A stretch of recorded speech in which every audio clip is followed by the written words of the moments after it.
खाना छोड़त रहनी राजाया के डांट दिहले मन करत रहे राजाया के डांट दिहले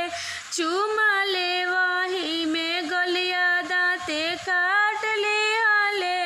चुमा ले वही में गलिया दाँते काट लिहले चुमा ले वही में गलिया दाँते काट लिहले मन करत रहे राजाया के डांट दिहले मन करत रहे राजा आके डांट दिहले चुमा ले वही में गलिया दाँते काट लिहले चुमा ले वही में गलिया दाँते काट लिहले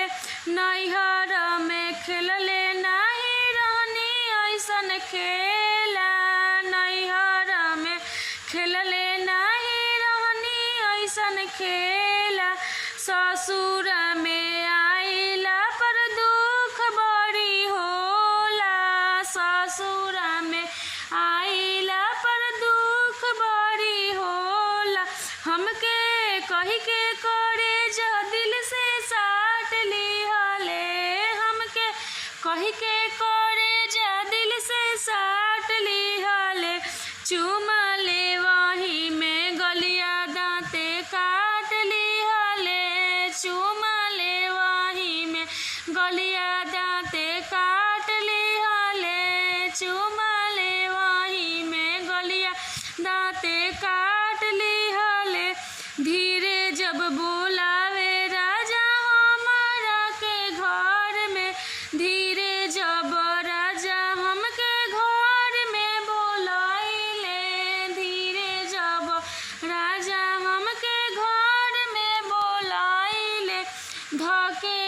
कवरिया तब जियारा डेराइले धैले कवरिया तब जियारा डेराइले मन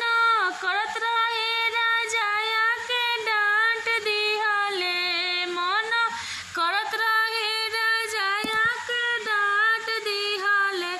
चुमा ले वही में गलिया दाँते काट लिहले चुमा ले वही में गलिया